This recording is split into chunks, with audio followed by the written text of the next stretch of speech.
Hello dear students, welcome back to my channel physics SPC gravitation का एक question. If L is the angular momentum of a satellite revolving around the अर्थ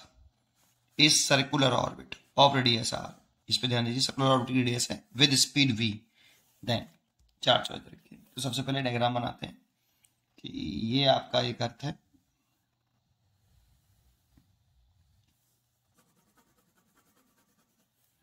ये अर्थ का मास है और ये अर्थ की रेडियस है,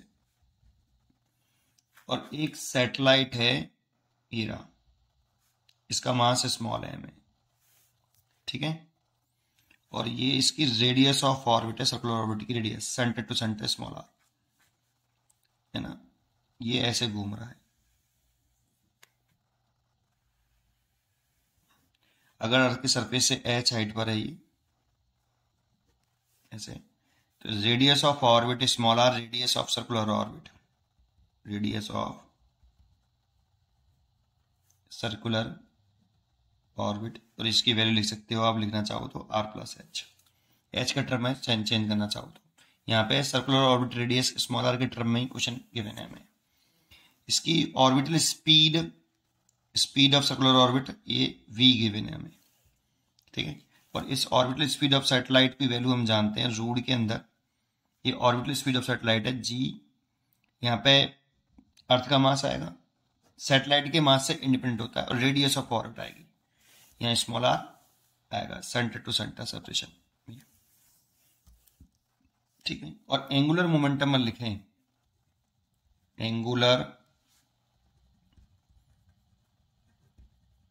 मोमेंटम ऑफ सैटेलाइट, तो ये होता है अबाउट, और लिख दें अबाउट प्लेनेट, प्लेनेट के अबाउट निकाल लें, ठीक है। तो एल इज इक्वल टू होता है, वेक्टर फॉर्म में लिखें तो आर क्रॉस पी होता है बेटा, और पी लीनियर मोमेंटम है, एम इंटू वेलोसिटी वेक्टर, तो यहां लिख सकते हैं R vector cross M V vector, है ना, और इसे लिख सकते हैं एम आर क्रॉस वी ऐसे, और आर क्रॉस वी खोलें, ये एल वेक्टर है, अगर इसका मैग्नीट्यूड लें, ये तो एल वेक्टर हो गया आपका,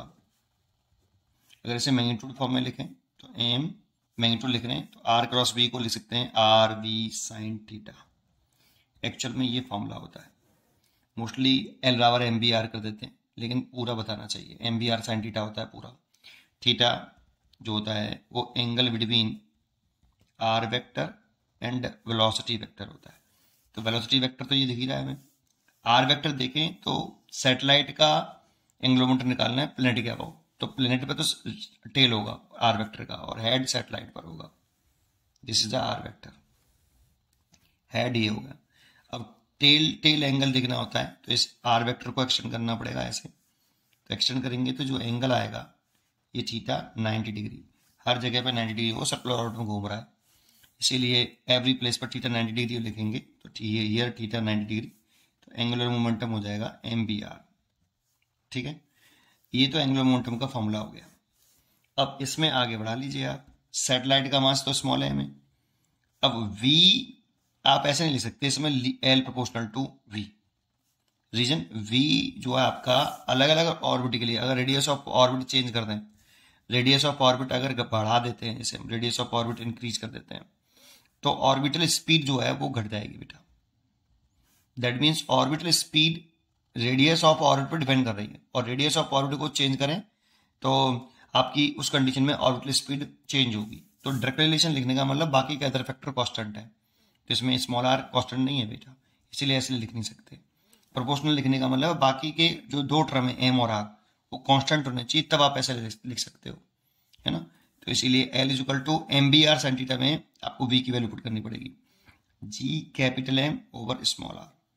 और मल्टीप्लाइड बाई स्मॉल आर। अब देखो ये रूट में है और ये ऐसे है, तो एक आर हो गया और नीचे हो गया रूट आर, तो इससे कैंसिल होके रूट आर आ जाएगा, तो लिख सकते हैं एम रूट के अंदर जी कैपिटल एम और आर की power 1/2, this is the L, या रूट लिख सकते हो उसे। अब देखो ये टर्म कैसा है, कांस्टेंट, ये टर्म कांस्टेंट, ये टर्म कांस्टेंट, अगर बाकी के सारे टर्म कांस्टेंट हैं ये, तो L proportional to root R लिख सकते हैं ऐसे। फिर सर यहां पर क्यों नहीं लिखा, L is equal to M B R था तो एल प्रोपोर्शनल टू बी भी तो था। इसमें एम तो कांस्टेंट है लेकिन आर वेरिएबल होगा बेटा, अलग अलग ऑर्बिट के लिए अलग अलग हो जाएगा बेटा। अगर आपका सैटेलाइट जो है अलग ऑर्बिट ट्रेवल कर रहा है, सैटेलाइट वही है, तो आर बदलेगा, तो इसीलिए ऐसा लिख नहीं पाएंगे।